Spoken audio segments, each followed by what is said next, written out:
Boa noite, pessoal.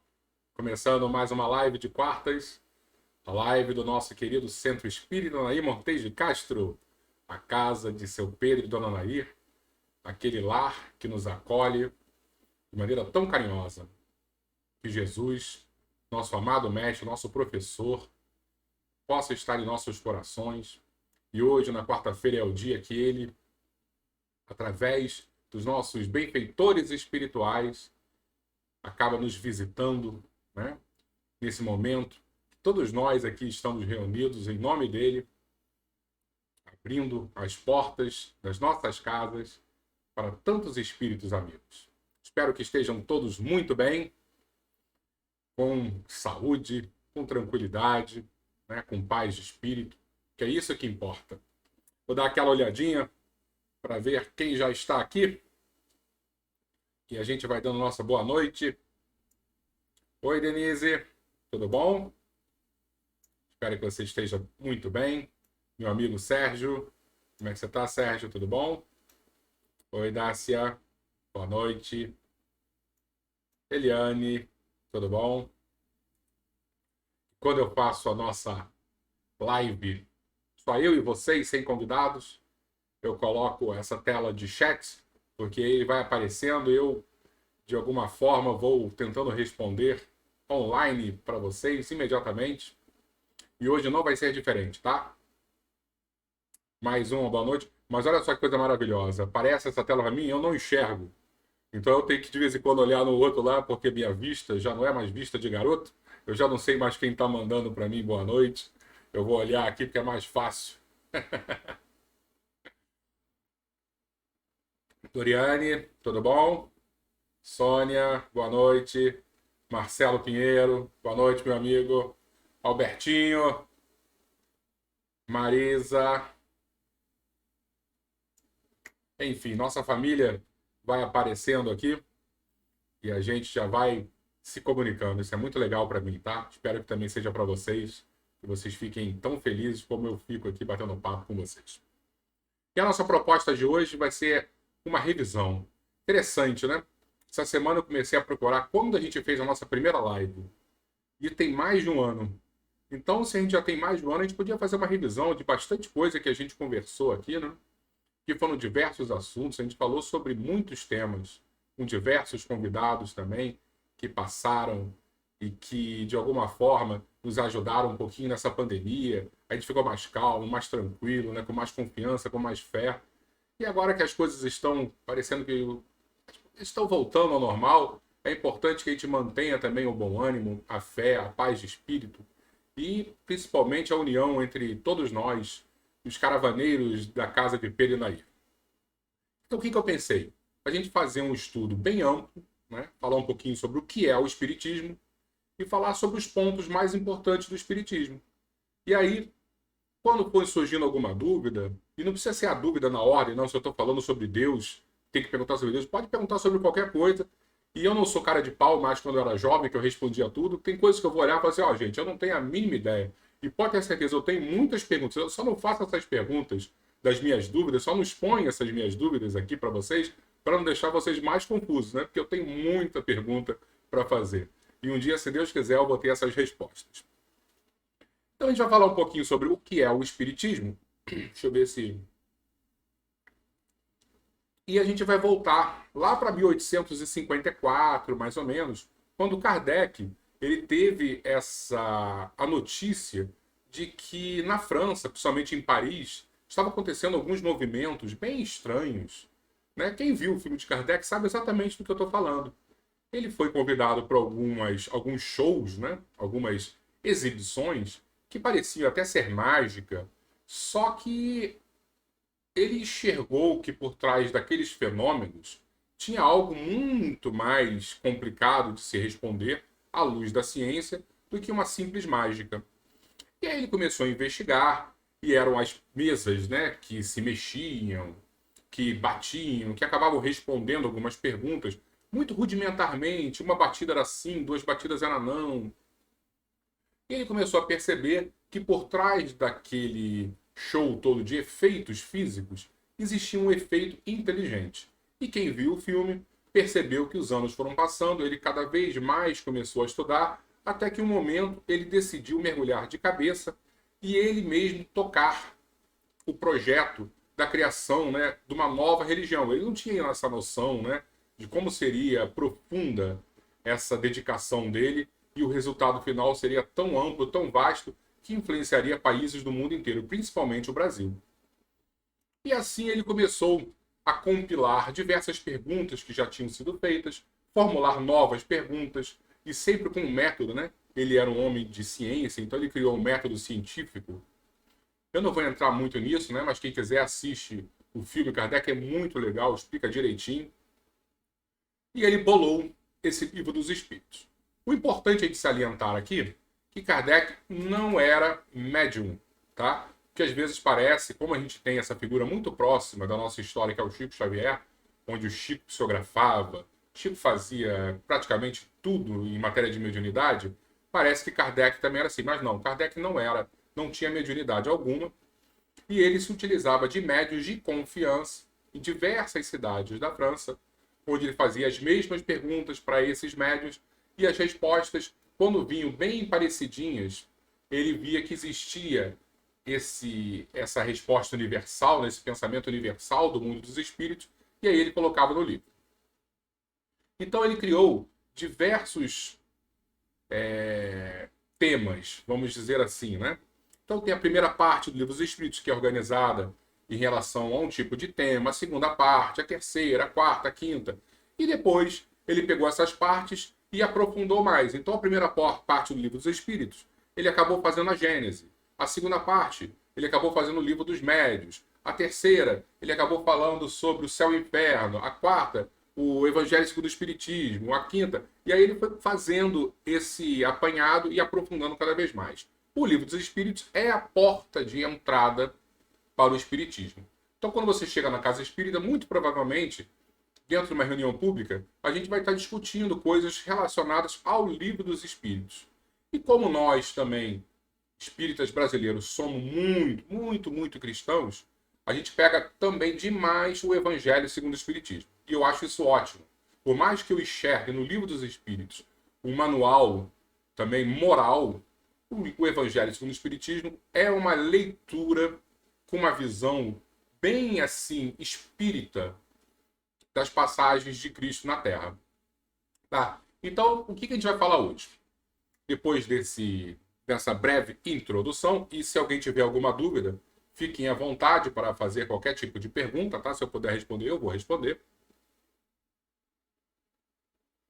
O que a gente vai falar hoje são os 5 pilares do Espiritismo, que é muito importante. E depois, quem quiser, pode dar uma olhadinha aí no nosso histórico, seja no Facebook ou no próprio YouTube. A gente já discutiu sobre esses 5 pontos, tá? O primeiro deles é sobre Deus. A gente já falou aqui algumas vezes sobre Deus, tá? Então, quando Kardec ele dá aquela visão geral do Espiritismo, ele define Deus como um dos pilares da religião espírita. Por quê? Porque sem Deus, nada disso teria acontecido. Então você não tem como isolar, não, nós somos espíritas, mas nós não acreditamos em Deus. É como se tudo tivesse sido criado ao acaso. Não. O espírita acredita em Deus. E que tipo de Deus é? Aquele mesmo Deus que nos for apresentado lá atrás, 4.000 anos atrás, através de Abraão. E depois Moisés, ele foi e pegou toda essa ideia inicial de Abraão e colocou no Pentateuco da Bíblia, né? Jesus vem 2.000 anos atrás e aí dá uma releitura desse Deus, porque esse Deus de Abraão e o Deus de Moisés era um Deus assim, de uma maneira que ele tratava o ser humano de maneira como se fosse aquele muito durão, aquele Deus quase que cruel, vingativo, né? Que punia. E Jesus falou, não, olha só, houve uma época onde esse Deus era necessário. Hoje não é mais. Eu quero trazer uma nova visão de Deus. E aí ele traz, né, essa característica de Deus que é um paizão, que é o nosso amigo, que é um amor, que nos dá milhares de oportunidades. E toda vez que a gente chega, que a gente ora, que a gente, de alguma maneira, quer voltar para casa, ele vai abrir a porta para a gente. E isso está muito bem retratado na parábola do filho pródigo. O filho pródigo, ele vai embora de casa, gasta toda a fortuna dele, faz só bobagem. E quando ele retorna, onde está esse Deus, né? Na figura do pai da parábola. Ele está na janela esperando o filho voltar. E quando ele vê o filho, ele corre e vai abraçá-lo, né? Com aquela saudade, com aquela vontade de recebê-lo novamente em casa. É o Deus da compaixão, não é nem o Deus do perdão. Que o perdão, dentro da nossa visão, é algo de quem foi ofendido. E Deus não se sente ofendido. Deus está sempre olhando para a gente com um olhar de compaixão, sentindo a nossa dor junto da gente e sabendo que no primeiro momento que a gente tiver alguma vontade, algum desejo de retornar à casa do Pai, ele vai estar de portas abertas. Por isso que nós não podemos acreditar na figura do inferno, né, de uma pena eterna. Porque Jesus, quando nos apresenta esse pai do filho pródigo, ele apresenta assim, olha, você pode fazer o que quiser, meu filho. Na hora que você quiser voltar para casa, eu vou te receber. Né? E o espírita, ele encarna bem essa visão desse Deus, por quê? Porque o espírita apresenta o Deus que na hora que a gente quer voltar, na hora que a pessoa se arrepender, está ele dando novas oportunidades, seja através desta vida ou através de vidas futuras, a reencarnação, as portas sempre serão abertas para a gente. E dentro desse mecanismo de Deus, a gente pode pensar que os espíritos nos apresentaram algumas características. Então, é o Deus que nos ama, que é infinitamente justo e bom. Importante a gente salientar muito isso. Ele é bom, mas é muito justo também. Às vezes acha, não, ele é bom, ele vai me receber. Ele vai receber. Mas existe uma justiça que faz parte da lei dele. E de alguma forma a gente vai precisar, né, refazer o caminho que nós desviamos, vamos ter que voltar tudo. E isso vai gerar desconforto, vai gerar dor. Então a justiça divina vai nos obrigar a dar o passo para trás para seguir o caminho certo. E esse passo para trás, como eu disse ainda há pouco, vai gerar desconforto na gente. Bom, Deus é onipresente. Então, nós estamos lá no Vale dos Suicidas. Não interessa. De alguma maneira, ele está conosco lá dentro, também tentando nos ajudar. E aí vamos ter todas aquelas histórias maravilhosas dos grandes espíritos que entram em qualquer treva para tentar resgatar os nossos irmãos, ou nós mesmos, quando fazemos grandes bobagens e precisamos estar um pouco isolados, né? Nunca estaremos esquecidos desse Deus. Deus é onipresente. Deus é onisciente. Ele sabe dos nossos pensamentos. Ele conhece as nossas dores mais profundamente do que nós mesmos. E às vezes a gente está se cobrando, né? A gente está se martirizando. Mas ele está lá no cantinho dele pensando assim, ele está errando porque ele já sofreu tanto também. Ele negligenciaram tanto a educação dele. E aí, cada vez mais, ele investe em nossas vidas, nos dando mais oportunidades. Porque ele não é mais aquele Deus de Abraão e de Moisés, gente. Ele é o Deus do amor, que nos conhece perfeitamente. Não temos que ter vergonha, porque ele está dentro da gente. Ele sabe o que estamos vivendo, o que sofremos e as nossas dificuldades, e cada vez mais vai investir na nossa recuperação moral. Tá bom? E se vocês tiverem alguma dúvida em relação a Deus, podem perguntar aqui, que vai aparecer na nossa telinha de chat. Eu não vou conseguir ver, porque eu não enxergo mais. Mas eu vou perceber que alguém perguntou, vou na outra tela e acabo lendo, tá bom? Então, falamos sobre Deus, e Deus é um dos pilares do Espiritismo. O outro pilar, a gente não pode esquecer, que é que nós somos espíritos. Né? Lembra que uma vez a gente já falou que existem alguns elementos gerais no universo? Que um deles é Deus, o outro é o princípio material e o outro é o princípio espiritual, que somos nós, espíritos. E nós somos espíritos eternos. Tá? Então, Kardec, quando pega esse pensamento de espírito eterno, ele vai falar que a base do espiritismo é a imortalidade da alma. E é isso que a gente precisa ter em mente. Nós somos seres imortais. Não adianta nessa vida estar sofrendo. Ah, não, eu quero acabar com a minha vida, porque não vai acabar. Pode terminar com a vida física. Mas como somos espíritos imortais, vamos continuar a nossa existência. E os espíritos dizem que quando eles despertam no plano espiritual, muitas das vezes eles se arrependem profundamente. Por quê? Porque eles veem que a vida não cessa com o fim do corpo físico. E os problemas só aumentam quando a gente atenta quanto à nossa própria existência. E muitas das vezes também existe uma surpresa enorme quando a gente desencarna e a pessoa acha que vai acabar tudo, que não existe mais nada do outro lado, e de repente se descobre vivo. Porque, independentemente do que acreditamos ou não acreditamos, vamos continuar a existência. E o Espiritismo, ele se baseia nesse ponto, imortalidade da alma. Então, quando desencarnarmos, vamos despertar em algum lugar. Meu sonho qual é? Despertar na casa de Pedro e Nair, numa enfermariazinha, e alguém me ajudando, tentando facilitar a minha recuperação, né?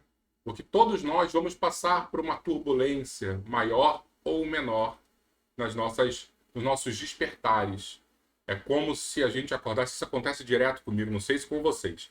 Você está dormindo, principalmente quando eu estou viajando, estou no hotel. Que eu acordo, eu olho assim e eu fico alguns minutos sem saber aonde estou. E eu fico pensando assim, meu, onde é que eu estou? Até eu realmente acordar e eu ter consciência, demora um tempo. E o desencarne, dependendo de como nós vivemos a nossa vida aqui na Terra, essa perturbação pode ser maior ou menor. Mas todos teremos um certo grau de perturbação. Então nós temos que orar para que nesse período de perturbação sejamos acolhidos, né? Estejamos numa enfermaria, né? Principalmente com pessoas que nos amam muito. E aí o despertar cada vez é mais tranquilo. Então, não tenhamos dúvida. E aí, após esse despertar, que pode acontecer aqui na Terra, pode acontecer, quando digo aqui na Terra, dentro do plano espiritual que existe, que convive com a matéria aqui da Terra, mas as pessoas podem despertar em cidades espirituais afastadas, né? Pode despertar, infelizmente, como André Luiz despertou, em cidades muito densas, de muito sofrimento. Mas o importante é que a gente passe menos tempo possível e sejamos acolhidos em algum lugar e esse lugar nos ofereça oportunidades de serviço. Né? Porque vamos querer ficar o quê? Tocando harpa. Lembra da novela Nosso Lar, que ainda filmava na Quinta da Boa Vista, sentado à beira do riozinho, do laguinho ali, as pessoas todas de branco, correndo, as criancinhas rindo. Imagina passar o resto da eternidade num lugar assim, deve ser um tédio danado, né? Então que possamos imediatamente, a gente já consiga algum local para trabalhar, para servir, né? Para nos reunirmos, estudando, aprendizado, e a vida vai continuar. O último livro de André Luiz, como é que era o nome do livro? Você deve lembrar. E a vida continua, né? De vez em quando eu paro para dar uma olhadinha ali, tá? Então, o nosso segundo ponto é a imortalidade da alma. Imortalidade da alma, quem tiver dúvidas, vocês podem formular algo a respeito das cidades espirituais, sobre nosso lar, como é que a gente chega em nosso lar. Já parou para pensar nisso? Como é que a gente chega em nosso lar? Né? Será que é só pela força do pensamento? Ou a gente pega alguma espaçonave, o aeróbus, como o Chico descreveu no livro Nosso Lar, com o André Luiz? Então tem diversos pontos que a gente pode mergulhar aqui um pouquinho. O terceiro ponto, que é um ponto extremamente importante também, é a pluralidade das existências. Então, Kardec, ele nos apresenta Deus como base do Espiritismo, a imortalidade como a segunda base e a pluralidade das existências como a terceira base do Espiritismo. E o que seria a pluralidade? A reencarnação. Que não adianta. A gente vive uma vida só. A gente desencarna, vai para algum lugar e fica por resto da nossa existência nesse local, né? Não adianta. Então, o que os espíritos nos informam? Que nós, de tempos em tempos, Não sabemos exatamente quanto tempo. Então, em média, dizem que é uns 50, 100 anos que a gente fica no plano espiritual e a gente precisa voltar para reencarnar. E é muito importante esse recontato com a matéria. É muito importante, como a gente sempre fala, que a matéria, de alguma forma, ela vai nos impulsionando na direção da luz. Emmanuel não tem um livro que chama A Caminho da Luz?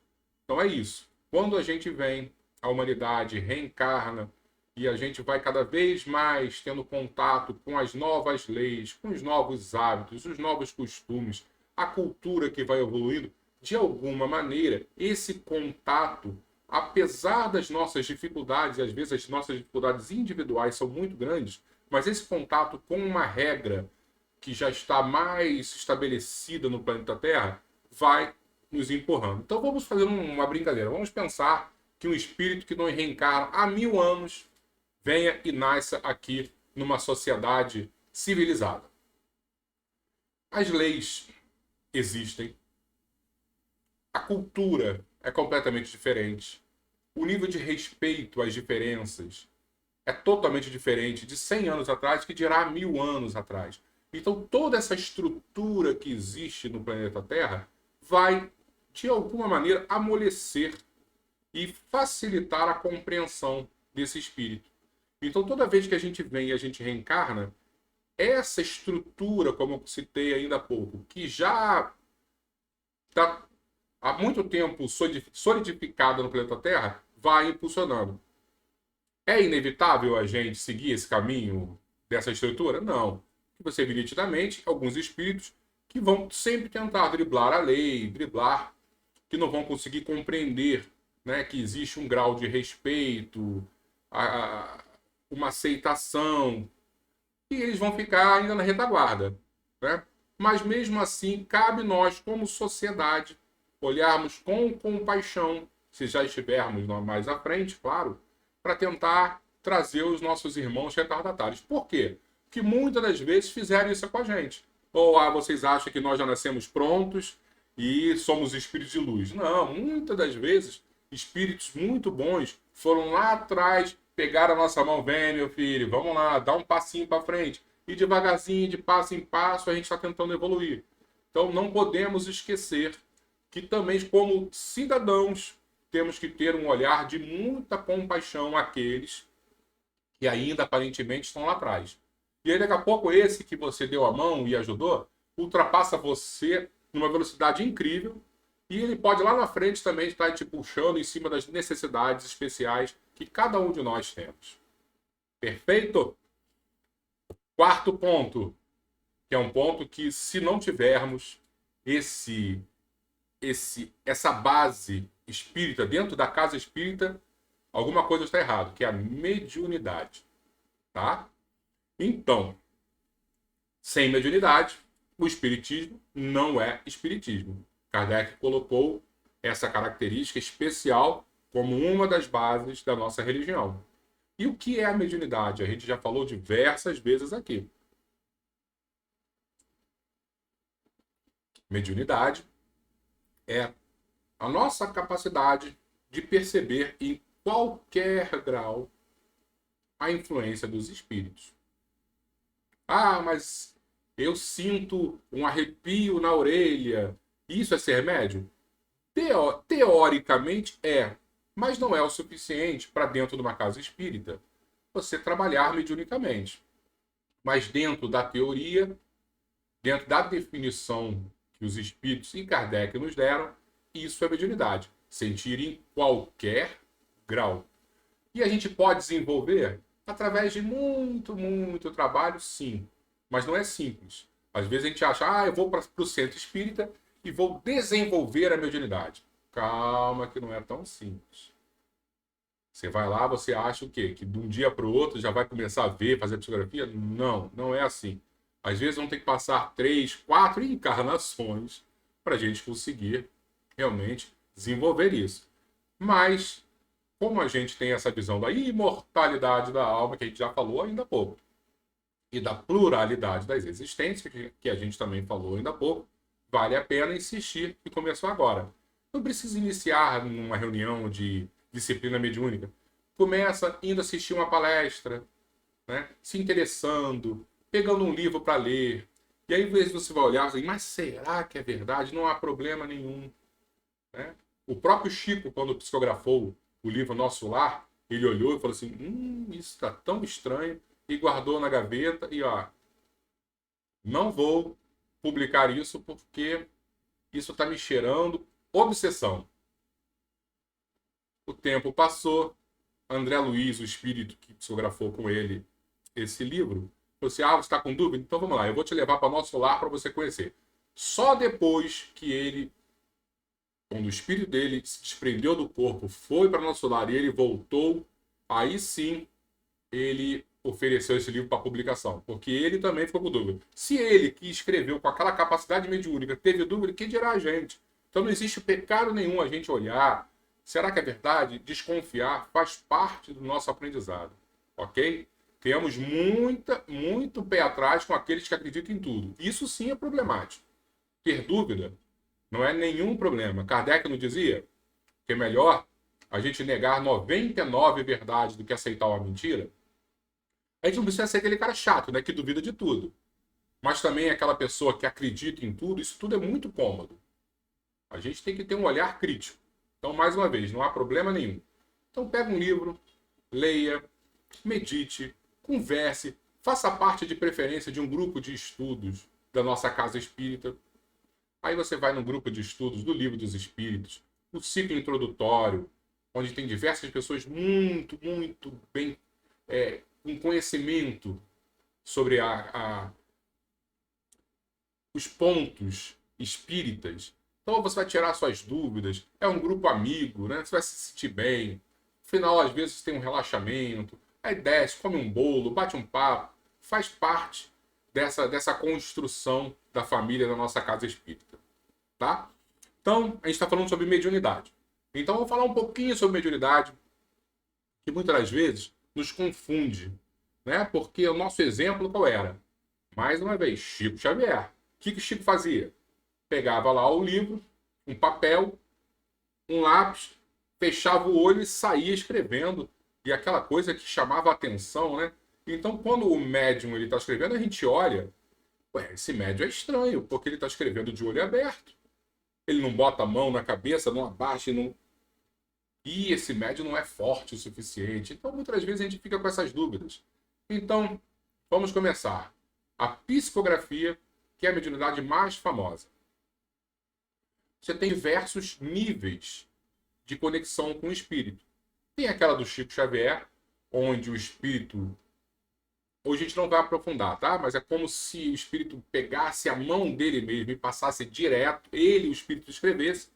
E você tem a mediunidade daquela que a pessoa, o médium, ele vai escrever, ele ouve, não no ouvido, mas é como se entrasse na cabeça dele um tema e ele vai desenvolvendo com as próprias palavras, né, com as próprias ideias, esse tema, e os espíritos vão conduzindo o texto, tá? Então um seria mecânico e o outro seria mais intuitivo. Só que isso tudo é mediunidade de psicografia. A mesma coisa. Parece que o espírito entra no médium. Lembra do filme Ghost? Que a Whoopi Goldberg era a médium, né? Que o espírito entrava nela. E às vezes a gente acha que é assim, que o espírito toma conta da pessoa e quase que expulsa o próprio encarnado dali. Não é assim. Existe uma aproximação e dependendo dessa antena psíquica do médium, essa aproximação vai ser mais forte, às vezes até inconsciente, onde o espírito, o encarnado não sabe nada do que fez, e ele sai do estado de transe e não... O que aconteceu? O que eu falei? E as pessoas vão dizendo para ele o que aconteceu. E outras que o espírito vai chegar perto de você, não, em nenhum momento você vai perder essa consciência, mas é como se você sentisse o pensamento passando pela sua mente e você dando vazão às ideias do espírito. É claro que um tem muito menos influência do médium e o outro tem muito mais, tá? Mas não nos preocupemos, porque com o tempo de prática cada vez menos tem influência própria do médium e cada vez mais tem influência do espírito. Isso é legal, contar uma experiência para vocês. Às vezes, quando eu vou fazer palestra, eu estou me empolgando, estou falando e eu vejo nitidamente que o pensamento está fluindo de uma maneira muito rápida e fácil. Sabe quando você está nervoso e aí você está falando e de repente você perde as palavras e aí você não sabe mais o que você está dizendo, e aí você começa a ficar mais tenso ainda e dá aquele branco total? É o contrário disso.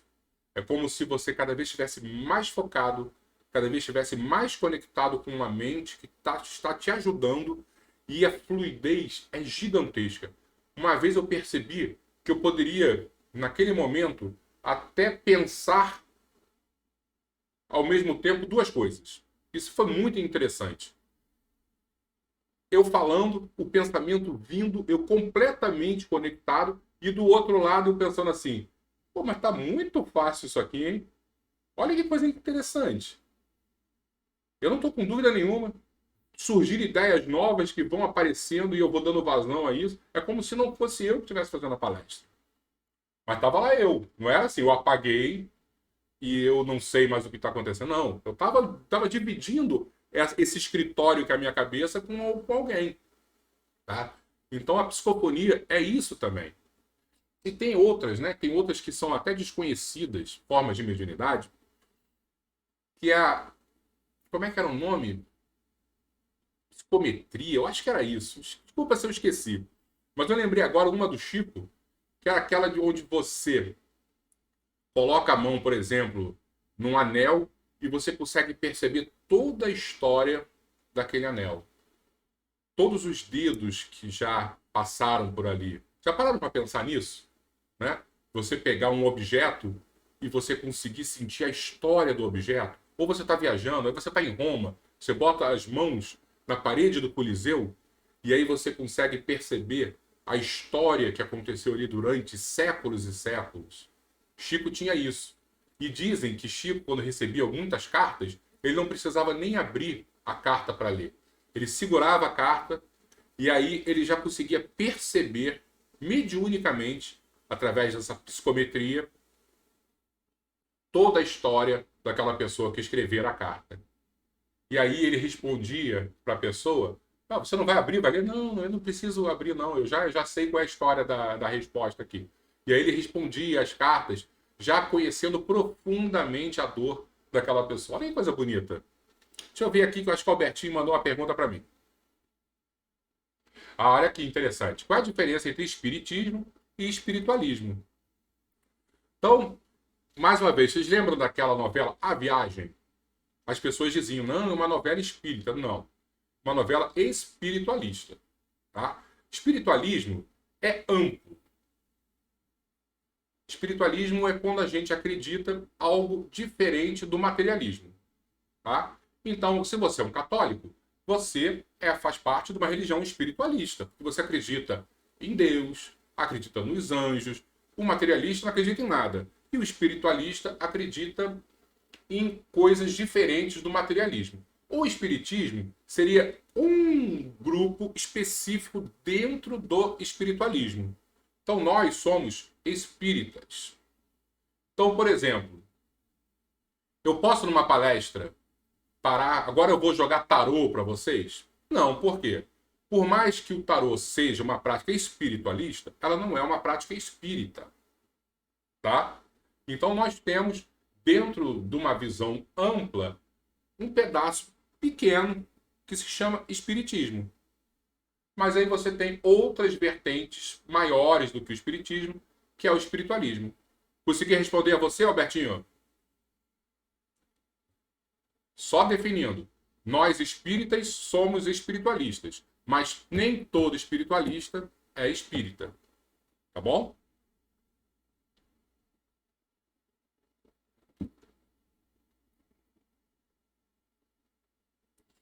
Então vamos voltar às nossas questões mediúnicas.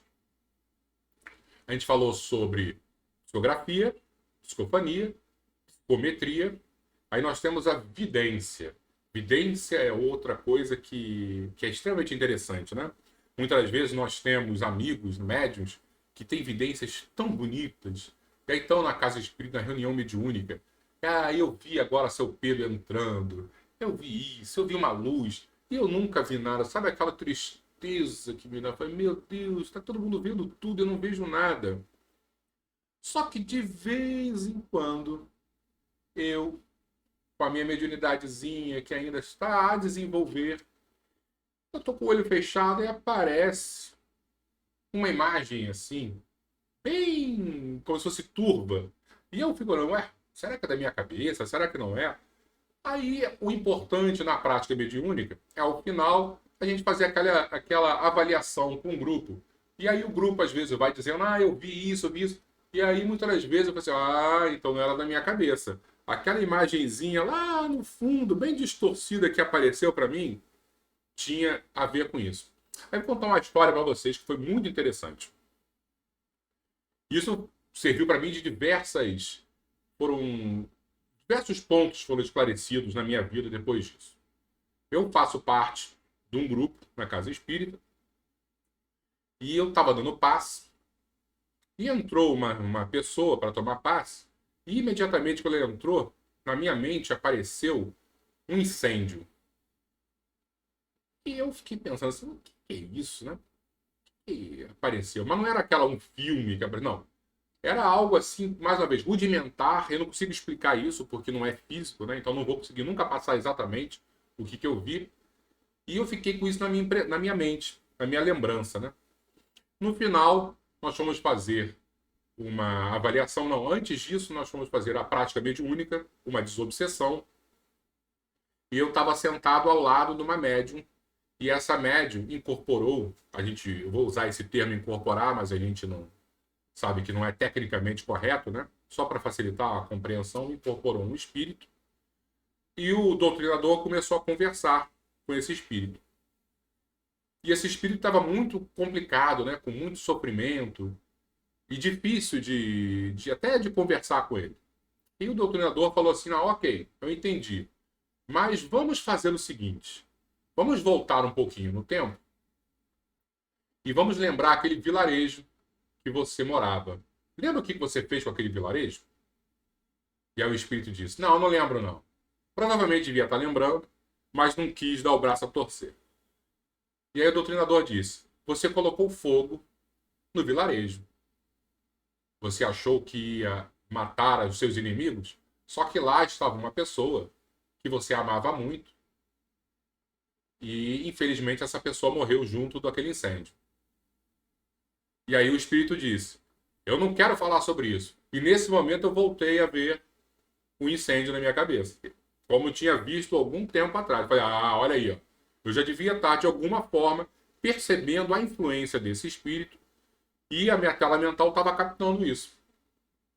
Mas mesmo assim, me bateu aquela dúvida. Será que é isso mesmo? Ou eu estou sendo completamente induzido por essa doutrinação que pode ser coisa da cabeça de todo mundo aqui? Ah, um médium pensando em exames. Ah, aconteceu isso comigo. Às vezes você está lá achando que está com toda a fé do mundo e está pensando coisas que até estão atrapalhando o trabalho. E eu estava lá desconfiando de tudo. E aí, o doutrinador começou a perguntar qual era o nome desta pessoa que você amava tanto e que acabou morrendo no incêndio. E aí o espírito dizia, eu não vou dizer o nome.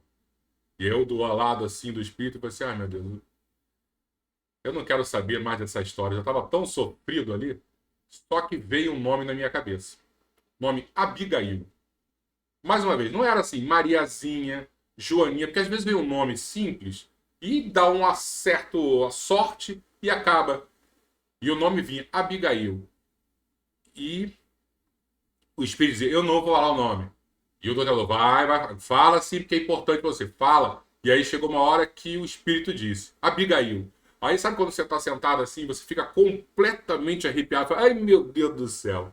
Eu, de alguma forma, estou conectado mediunicamente a tudo isso que está acontecendo. Nesse momento eu tive certeza de que existe exatamente uma realidade paralela à nossa vida aqui e que a gente não tem a mínima noção de que está realmente tão próxima de todos nós encarnados. Terminado isso, eu comentei com a médium. Falei, cara, acredita que aconteceu? Antes de você falar o nome, eu sabia qual era o nome da pessoa. Aí a médium falou para mim assim, ai, Bleco, obrigado por você ter falado isso. Porque às vezes eu acho que eu estou esquizofrênica. Que eu estou bem falando coisas. Aí eu falei assim, dentro de uma certa forma, tá todo mundo com um certo grau de dúvida, gente. E faz parte, a dúvida faz parte. Mas os espíritos são tão bons que eles vão nos dando tanta certeza, tantas provas de que realmente existe esse contato mediúnico e é verdadeiro. E aí, passou uma semana, estava de novo na reunião mediúnica, uma outra médium recebendo um espírito, dando aquela passividade na psicofonia, o mesmo doutrinador conversando, e aí era uma jovem. Ah, sabe quem está aqui querendo falar com você? A sua avó. Qual era o nome dela? Nome não. Aí o doutor falou, nome não. Qual era o apelido dela? Aí mais uma vez, eu poderia falar Mariazinha, Joaninha. Na minha cabeça veio Cotinha. Eu falei assim, ai meu Deus do céu.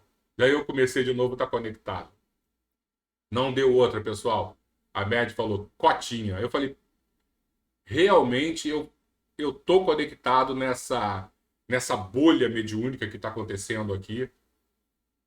Eu não sei explicar exatamente como é, mas de alguma forma, mesmo a gente não tendo mediunidade ostensiva, acontece de estarmos conectados e estarmos percebendo o que está acontecendo. Então, mediunidade é isso, tá, pessoal? Sentir em qualquer grau, às vezes algo muito mais subjetivo, muito mais intuitivo, e outras vezes algo muito mais objetivo e mais certeiro, até como nomes do que está acontecendo. E muitas das vezes a gente pode estar flutuando de um lado para o outro, dependendo da nossa antena. Ok? Então, o que nós falamos já sobre hoje? Sobre as bases do Espiritismo, Deus, imortalidade da alma, pluralidade das existências, mediunidade e o último ponto, que a gente já está chegando ao final, que é... Rapidinho, só beber uma água aqui.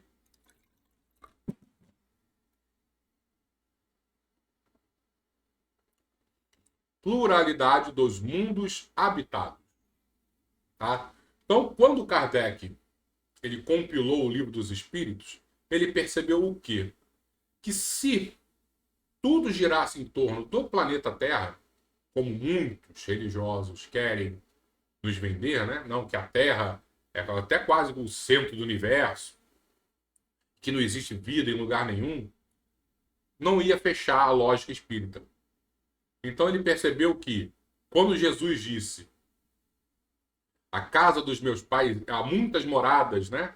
Na casa dos meus pais, é exatamente isso. Que todos os orbes, né, que existem por aí, existem vida.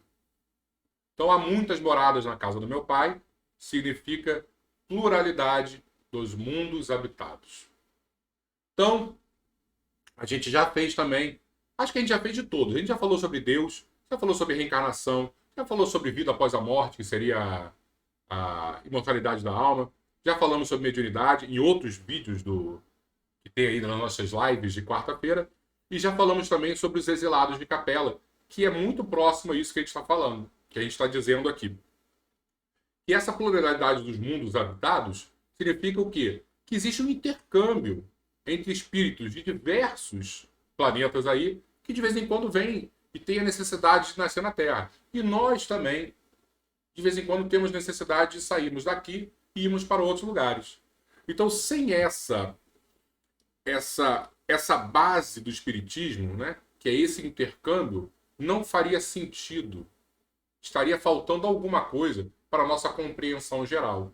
E por isso que Emmanuel, no livro A Caminho da Luz, foi tão certeiro em relação a essa experiência de que nós recebemos, de tempos em tempos, irmãos de outros lugares. E há 10 mil anos que começou, né, o lema dos exilados de capela, 10 mil anos atrás começaram, né, a vir essas migrações sucessivas de diversos povos. E aí vieram como os egípcios, vieram como os hebreus, vieram como os povos hindus, os indo-europeus, né? formando toda essa família que nos ajudou profundamente, né, a chegarmos no estado onde nós estamos hoje em dia. E dizem que o inverso está acontecendo, que nós, hoje em dia, estamos passando por uma migração de espíritos daqui e indo para um outro planeta. Por quê? Lembra que a gente disse no início que existe uma regra de legislação, de cultura que vai evoluindo, o planeta vai evoluindo e nós, de alguma forma, somos puxados por essa organização. Por isso que nós temos que estar encarnados. Mas nem sempre nós somos capazes de acompanhar essa onda. Então, quem fica muito para trás, de alguma maneira, é aconselhado, né? É reconduzido a um outro lugar onde esteja no mesmo nível. Por quê?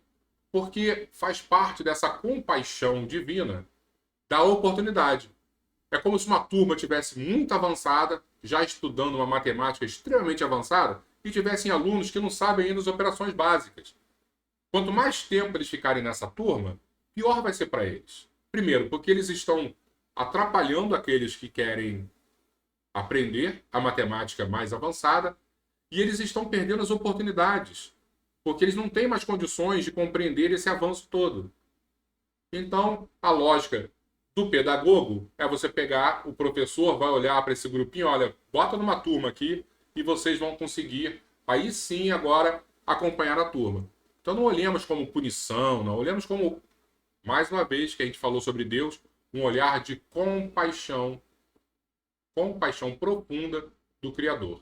E quem representa esse Criador, que a gente poderia falar um pouquinho, já que ainda temos mais uns 5 minutos para a gente encerrar, quem seria esse representante do Criador? Jesus. Então, muitas vezes as pessoas dizem, não, porque o espírita não acredita em Jesus. Quem disse isso? Né? Nada mais importante para o espírita do que Jesus. Jesus é a base do espiritismo também.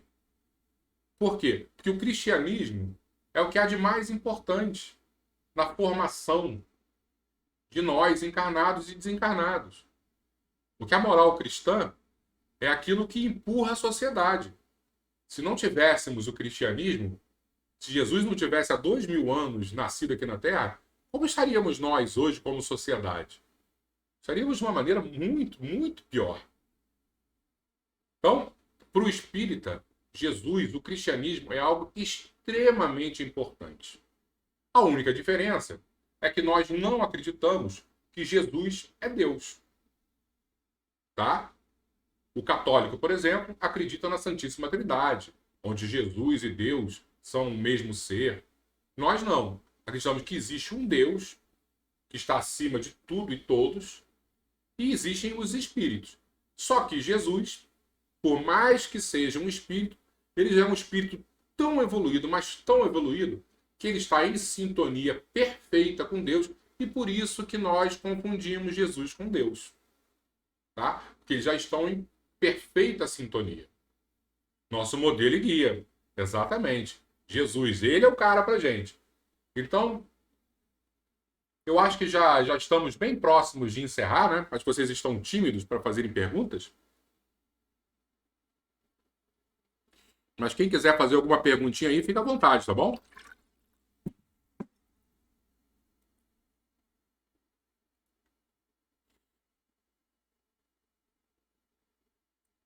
Eu lembro que teve uma live também que a gente falou um pouquinho sobre essa questão, né, de Jesus e Deus. Se eu não me engano, foi no ano 326 que houve um concílio de Nicéia, e que até aquele momento não existia uma definição na Igreja Católica se Jesus era ou não Deus. E aí depois dessa reunião, onde foi quase uma unanimidade, né, definiram que Jesus era Deus. Mas essa definição foi baseada 100% em seres encarnados. Eram homens aqui e que quiseram dar esse status de Deus, até porque o imperador romano também era um deus. Então, como é que o imperador romano, que tinha aquela alcunha de Augusto, divino, podia ser Deus e Jesus não? Já que Roma havia se convertido ao cristianismo. Vamos colocar então Jesus como Deus, porque é extremamente importante. Não o fiel, o seguidor, não vai levar Jesus muito a sério, né? Então surge aí, tá? No ano 326, mais ou menos, se eu não me engano era isso, Concílio de Nicéia. Até Constantino era o imperador de Roma. E o pau comeu nesse concílio, tá, gente? Até São Nicolau, que é o nosso querido Papai Noel, estava nesse concílio e esbofeteou a cara de um que achava que Jesus não era Deus. Teve uma confusão enorme, enorme nessa reunião aí.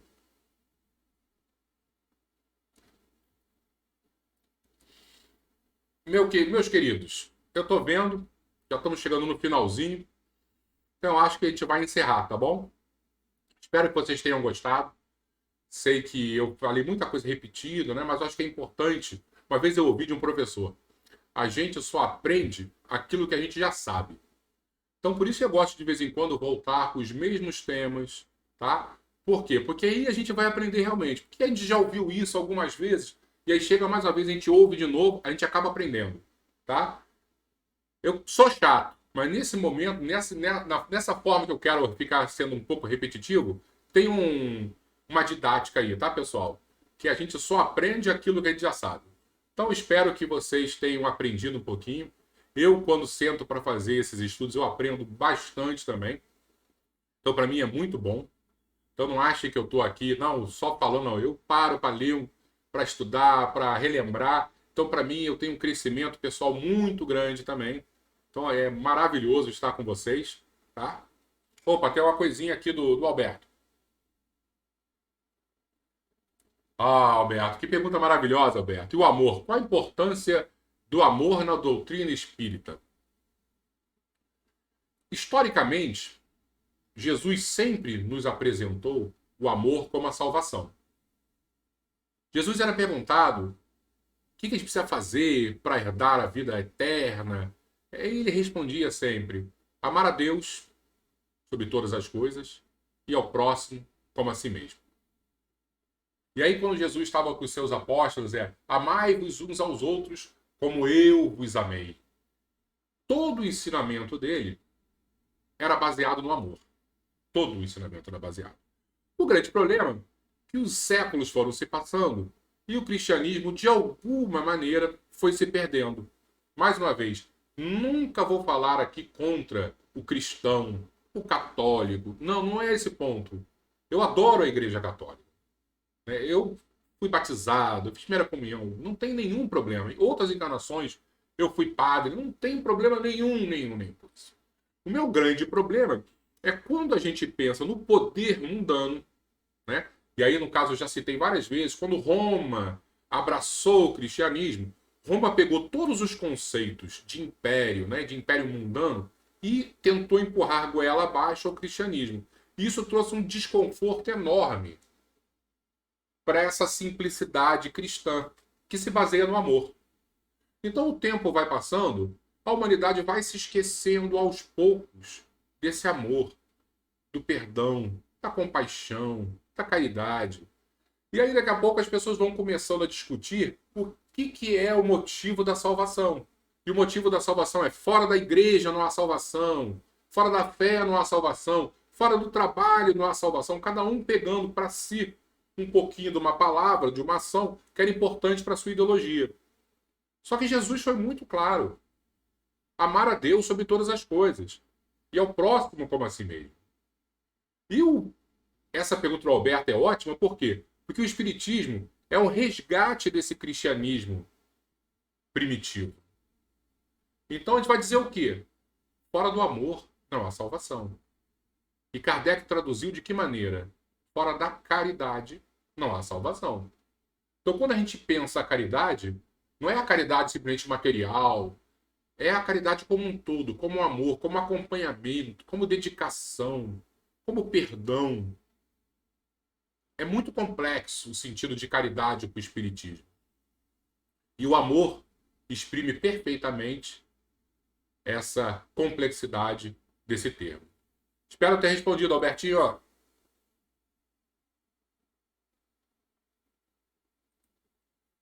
Pessoal, muito obrigado. Já estamos aqui no horário de 8h57. Vamos fazer a nossa prece final? Deixa eu achar aqui, eu acho que eu tenho uma telinha de prece. Isso, porque aí vai ter uma musiquinha pra gente e a gente junto vai finalizar aqui com chave de ouro, se Deus quiser. Beijo, pessoal. Quem tiver alguma dúvida, chegou aí depois da live ter começado, pegou depois, manda nos comentários que de alguma forma a gente responde, tá bom? Fiquem com Deus e vamos fazer a nossa prece final.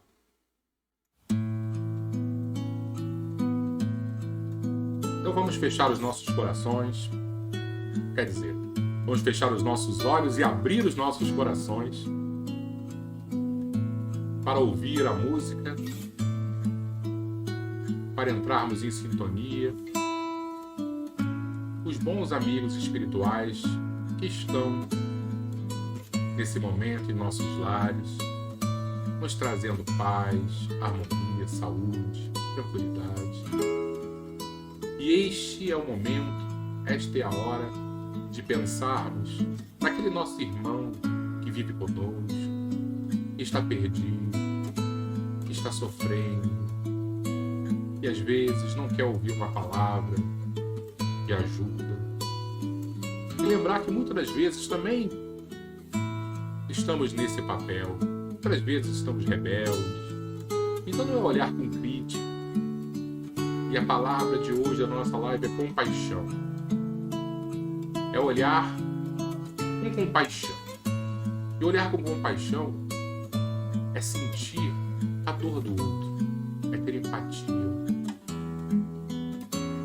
Vamos, pensando em Jesus, então, sempre Jesus em nossas vidas, pedir para que Ele toque o coração desse nosso amigo, familiar, cônjuge, que acalme o ânimo dele,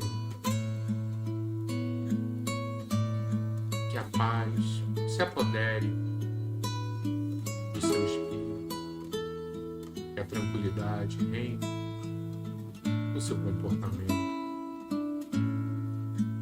Às vezes são as drogas, o álcool, o vício do jogo, a violência. São tantos problemas, tantas dores, e não estamos em nenhum momento fazendo qualquer julgamento. Simplesmente pedindo, Senhor, que abençoe e que diminua as dores das famílias que neste momento estão conosco em oração. Obrigado, Jesus. Sabemos que quando 2 ou mais estão reunidos em Teu nome, o Senhor também está. E não temos dúvida, Mestre, neste momento onde todos estamos unindo as nossas energias, é o momento de saúde, de alegria, de uma nova condução à tua vida de luz e de amor. Muito obrigado, Senhor. Assim seja. Graças a Deus.